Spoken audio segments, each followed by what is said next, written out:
How do we see telco operators potentially becoming businesses that are able to reinvent themselves on new platforms for future growth?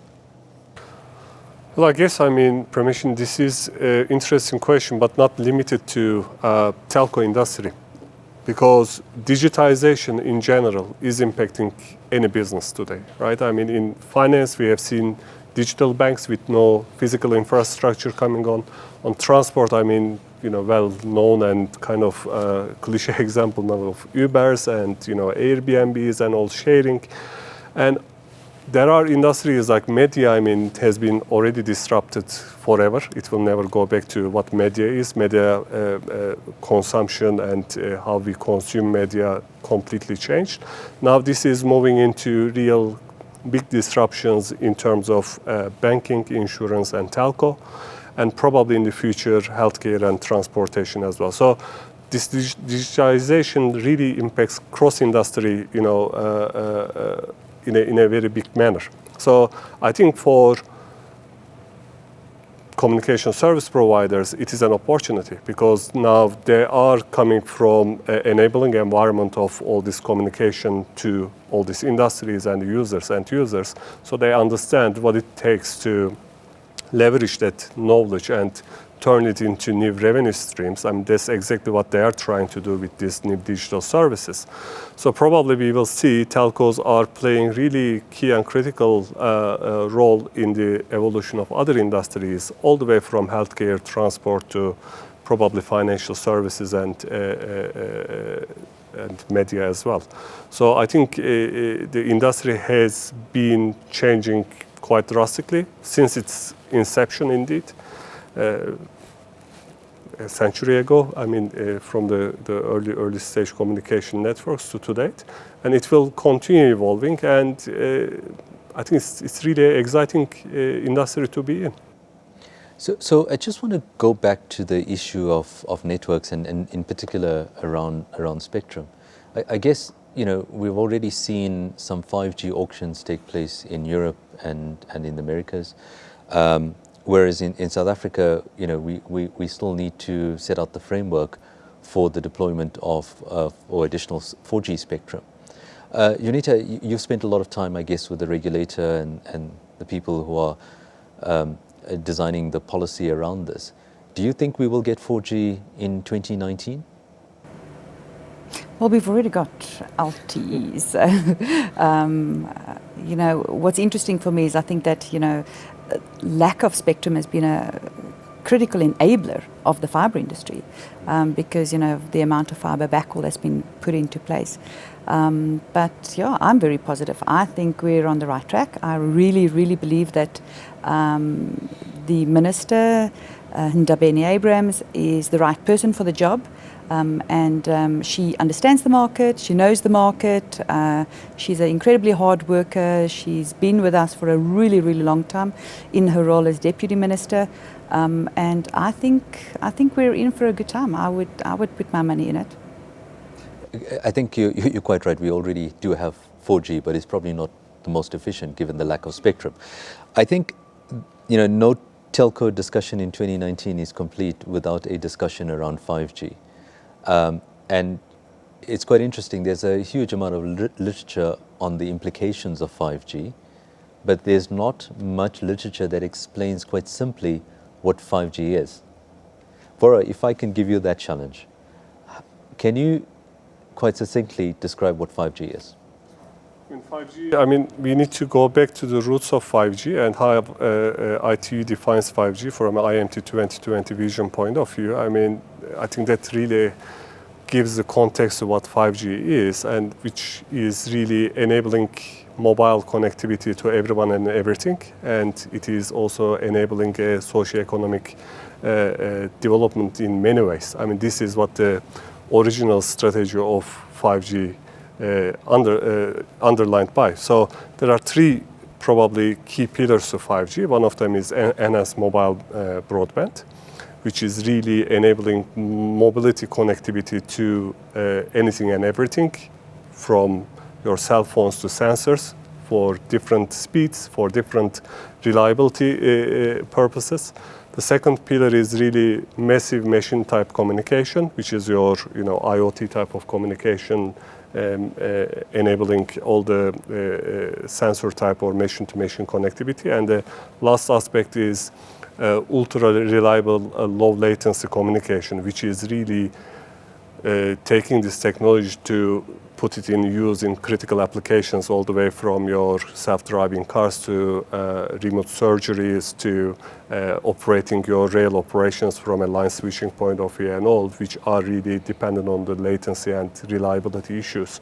So these are the three underlying pillars. So in terms of technology though, there are so many techniques that goes into 5G, and some of these techniques are already being used on current 4G networks. It goes all the way from using multiple frequencies together in providing, transmitting the data. It goes into using multiple input antennas, basically main antennas talking to each other, and densification through small cells, because 5G, I mean, probably the most highlighted aspect of 5G is use of millimeter waves, because at the end of the day, spectrum is limited today. We are using all the way to the 6 gigahertz. And the nature of radio frequency is you can only transmit limited amount of data. So what we do is, okay, if it is the case, why don't we use more spectrum? And we have plenty available on the north of 24 gigahertz. So that is what we are bringing in with 5G. But the challenge is, I mean, if you are going higher in the spectrum frequency, your coverage becomes, much denser. So you need many more sites. So that's the, small cell and densification aspect. And most of these things are happening on the radio level on 4G networks today. So 5G sometimes is really, overstated in my opinion. It's really a good marketing for most of the communication service providers, or even for countries for that purpose. But reality is, I mean, it is really a combination of different techniques. But I think we shouldn't forget what 5G is trying to achieve. Really, that goes back to the underlying principles of 5G, regardless of what are the techniques that we are using to achieve it.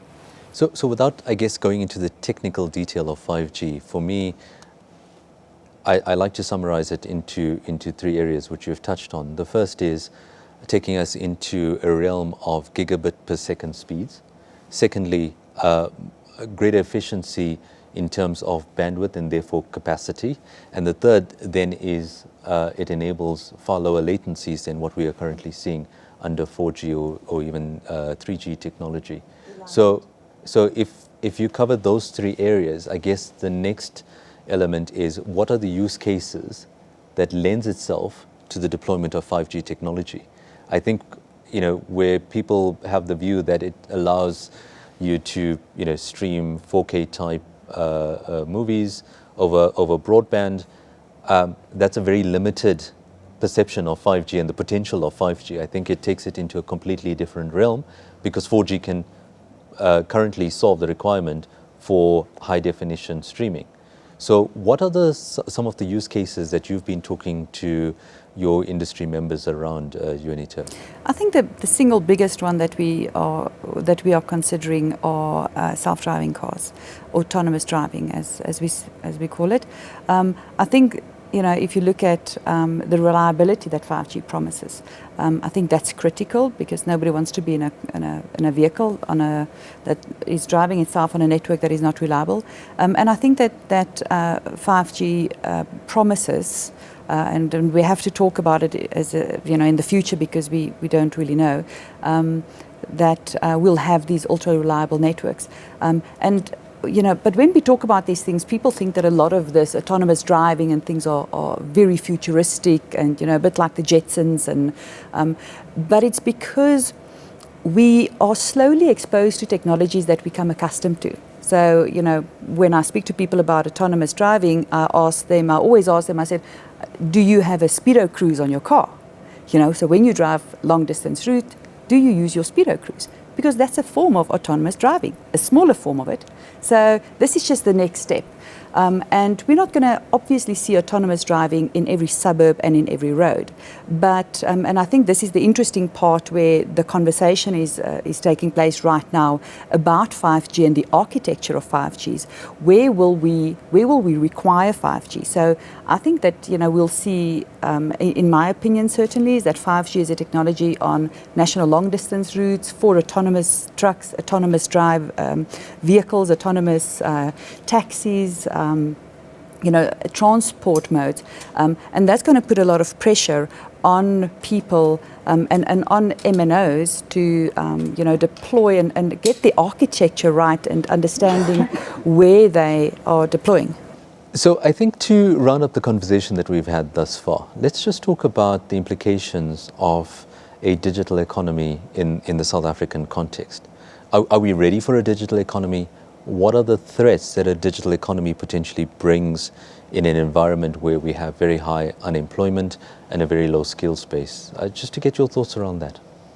Well, I think, it's not a question of if we are ready or not, because digital economy is there already, regardless. So we are already part of a digital economy. Today we are using Uber, we are using Netflix, we are using cloud services. Most of the enterprises have already moved into cloud.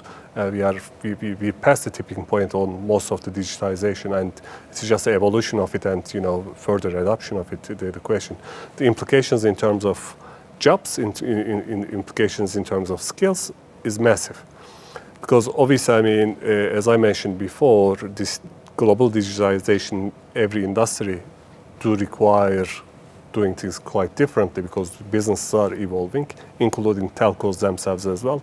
In the past, they had to have massive engineering teams to design and operate this network. So the machines are operating itself, the network is operating itself. You don't need that massive capability. Then what do you do with this skill set and a team of people who are specializing on a topic? But on the other hand, we have a massive gap in terms of new digital skills in every industry. And enterprise space, again, cloud is easy to say, but difficult to properly structure and deploy. So obviously, reskilling of the people will be required. I don't think in net effect we will end up with job losses. It is more really reskilling the people and planning for it and really getting it in a timely manner. So I don't think there is enough focus in this, and I see there's a really big requirement for us, both private sector point of view, legislation point of view, to focus on how do we reskill people, how do we redeploy these new skills in the areas that are needed, because there will definitely be an impact on in every business, including telcos. It's just a question of then how do we really bridge the gap by using existing skills. I'd like to add to that, but I think we need to take a step back. I think it needs to start with our basic education system. We need to empower our children, and as soon as they go to school, our children we need to introduce another language, which is code.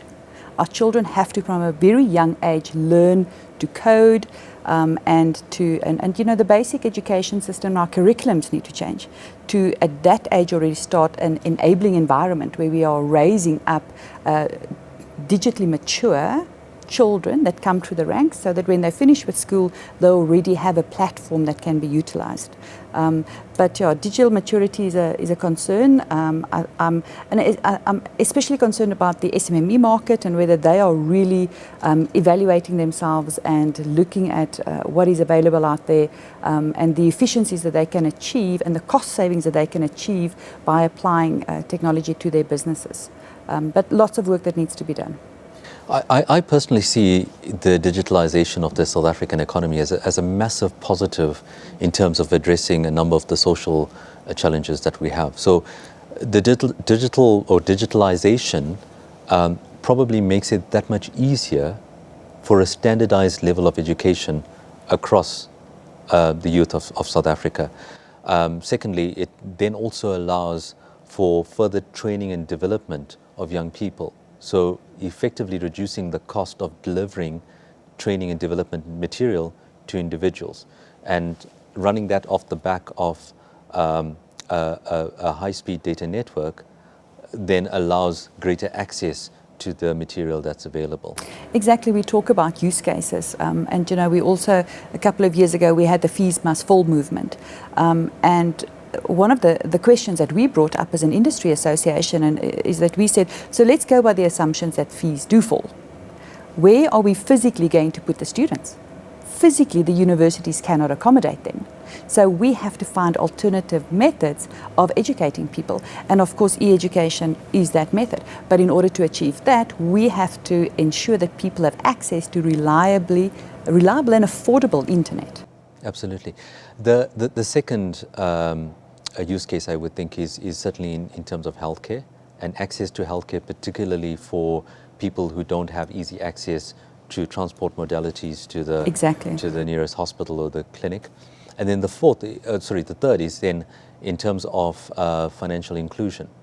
I think what we're seeing in terms of the development of digital banks, mobile money type services, is that more individuals can become active participants in the formalized economy.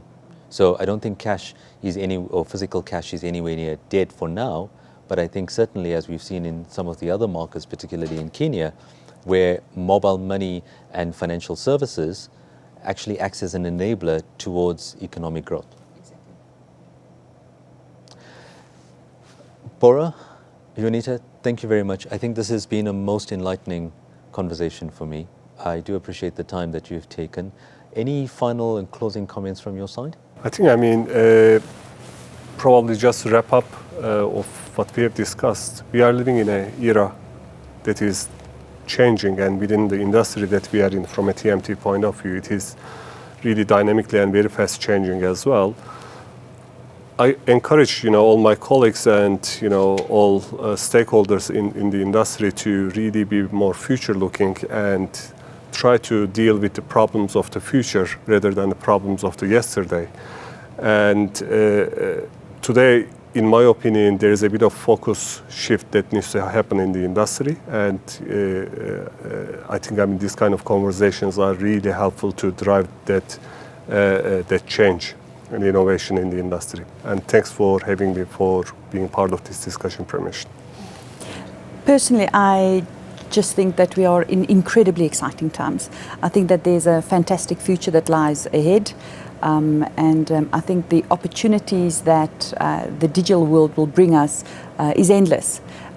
What we need to do is we need to make sure that we educate people in terms of how to capitalize on those opportunities and how to get individuals out there ready to use this as a springboard for their own futures. Thank you for having me.